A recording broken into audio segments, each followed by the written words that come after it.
Alright, it is time now to do the predictions for the Film Independent Spirit Awards and the Screen. Alright, the Oscar voting has officially been closed, but there are still two more award shows left prior to the Oscars, with the Film Independent Spirit Awards this Saturday and the Screen Actors Guild Award this Sunday.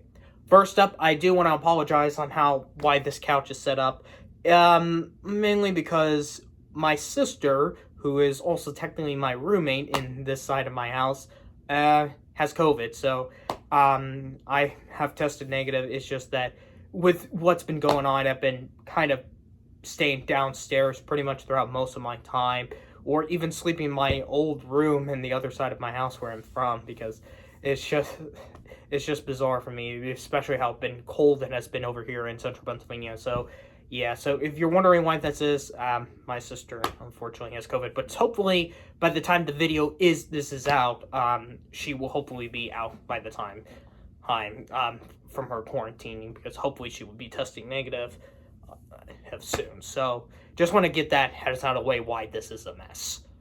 So let's start this up with the 40th Film Independent Spirit Awards that will be taking place this Saturday, and the only award show that you can watch legit on YouTube. I really wish all award shows should be doing that.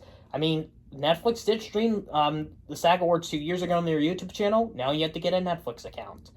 That's what the Oscars should be doing, streaming on YouTube. Like the Golden Globes and Critics' Choice and the other guilds, I'm only going to be doing the films categories only. I won't go into TV, even though there is only like 4 TV categories plus the, 5 plus the, Ensemble Award. So I just will not go into it. So going to the movie side first, I just want to mention that the Robert Altman Award is going to His Three Daughters, which is given to director Azella Jacobs, casting director Nicole Aparicio, and the cast that contains Giovanna Adebayo, Jasmine Bracey, Carrie Coon, Jose Fabias, Rudy Galvin, Natasha Lyonne, Elizabeth Olsen, Randy Ramos Jr., and J.O. Sanders. So let's start up with the 3 special awards that normally would be announced usually, for the ceremony, like a week or so prior, or earlier than that, but all 3 of them have not been announced as of this Tuesday recording. I would not be surprised if they actually do announce it on the show day itself. The Emergent Filmmakers Awards.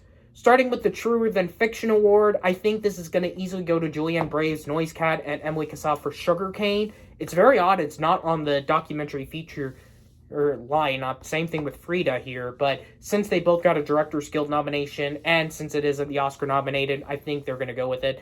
The Someone to Watch Award, I'm going to go with Bom Tian Anin for Inside the Yellow Cocoon Shell, since it is also up for something else at this award show. And then for the Producers Award is Alex Coco, because he is also the producer of Anora. Now into the 2 technical categories in the Screenplays of the Spirits. For Best Editing, I think this is easily, despite the film's only nomination, I think this is easily going to be September 5. I mean, it was close to getting an Oscar nomination here, so I think that will be it. Cinematography, that's also going to be another easy one. Nickel Boys, I don't think that one has any competition. It didn't make it in the guilds or the BAFTAs or the Oscars, but did show up at Critics' Choice. And then for the Screenplay Awards, for First Screenplay, I'm going to actually split First Screenplay and First Time Feature to 2 of the movies. So for Screenplay here, I'm going to go with Annie Baker for Janet Planet. And for Screenplay in general, I know I should be considering I Saw the TV Glow, because I'm a little heads up, I don't have, despite the movie getting a lot of nominations, I don't think it's not going to walk away with a win, because A Real Pain is here. I know that, looking at the nomination seems odd when you look into the Oscars, but at least with the Spirit Awards, they don't try to predict the Oscars. So I'm going to go probably mainly more on the wins specifically. After getting that surprising win at BAFTA, I do think Eisenberg would take another consolation prize for his season for his writing at the Spirit Awards for A Real Pain. On to the 4 featured film categories. For documentary feature, it is obviously between the 2 that are Oscar nominated, No Other Land and Soundtrack to a Coup d'Etat. With No Other Land losing at BAFTA, that could really hurt its chances of not winning the Oscar, especially how this race has become. If Soundtrack to a Coup d'Etat does win here, then I think Porcelain War is going to win the Oscar after winning the Directors Guild. Although, as I've stated, I don't know how much of these wins are going to carry over because the voting has already been done. So I think No Other Land will take this. If it doesn't win here, then it will probably give us a hint that it's not taking the Oscar. For international feature, now I know I should be saying All We Imagine as Light, since it is the high-profile one, but Flow is an Oscar-nominated one, and I think it would be awesome to see an animated film win here, since obviously they don't have an animated feature category. Heart Truths is also another possibility, because it is Mike Leigh's movie, but I do think Flow, since it's the only Oscar-nominated one, I think that's where they're going to go.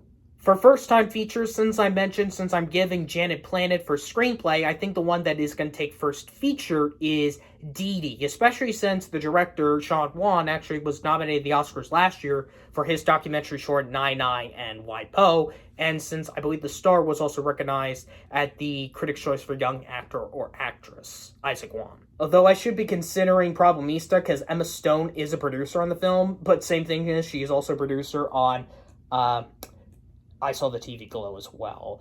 And then for the John Cassavetes Award, which I don't know why they have this all the way down in the bottom here in the Wikipedia page. Yes, it is a special award. A couple of notable films I might have heard of on this list, specifically two. But I think since it had got a lot of recognition for its main performance, I think for the Cassavetes Award, this is going to go to Ghostlight. Into the three acting categories for breakthrough performance, after she won the Young Actor or Actress prize at the Critics' Choice and the film getting in a WGA nomination for original, I think Maisie Stellas is going to take this for My Old Ass. For supporting performance, Kieran Culkin in his lead performance, that's odd they category for him because they did put Cate Blanchett and Rooney Mara for lead actress when Carol was up, but Here Are the Spirits, but they didn't do it for Culkin, so that's just odd. So yeah, I think it's going to be Kieran Culkin no matter what. Lead performance here. Now, Demi Moore obviously did not win the BAFTA, and I know this might not matter as much.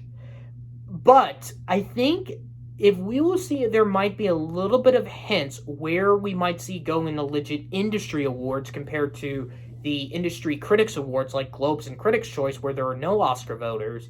You obviously have Oscar voters that are at the BAFTAs, SAG, and maybe at the Spirits, but that really depends on how much there are. So, I think I'm still going to say more for when we get to the other award show, but here I'm going to throw a bit of a curveball, and I'm going to give this to Mikey Madison. I think she might take this as a potential upset to show she might actually take the Oscar, especially if Anora is still our true Best Picture frontrunner. For directing, Sean Baker. Even though Brady Corbett is here, but this is The Brutalist's only nomination. So yeah, I think Sean Baker is going to come back a resurgence and take this one. And then for Best Picture, Anora. I don't think there's no competition here. The Substance would be its only thing, but it's not nominated for anywhere else. But then again, Spirit Awards are always weird, and then were their nominations, as always, and then you're looking at it months later at the Oscars, and it's like, why did they went with some of these? Even though some make more sense, like Nickel Boys and Sing Sing, I think Nickel Boys might be more of a number 2 here than The Substance. But I do think Honorzi is going to take this one. And now we come into the Screen Actors Guild Award. Now, some of these awards might give us a hint on where we might be going. Now, keep in mind, the voting has already been done, so whatever wins here is not going to influence on how many votes they're going to get after this ceremony, since the voting has already been closed. So, where are they going to go? So, starting up with Supporting Actress, it was a possibility for Ariana Grande to take this, and it is still a possibility, but I think they're still going to go with Zoe Saldana here.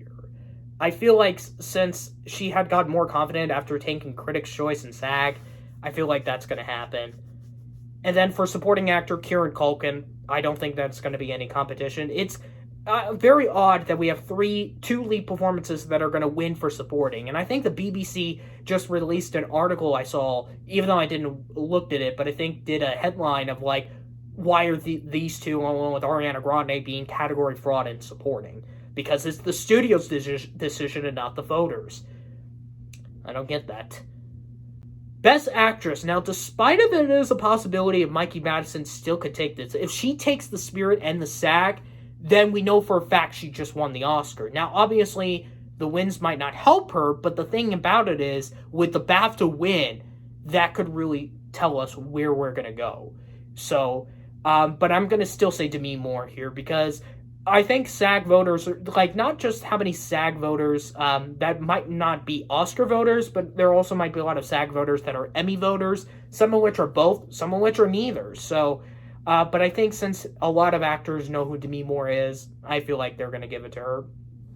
And for actor, now I know Timothée Chalamet has a chance to win this. And then probably like the news media and Good Morning America would say, oh, he's now the front runner to win Best Actor. Can he win the Oscar now? When he can't, because the voting would already be done.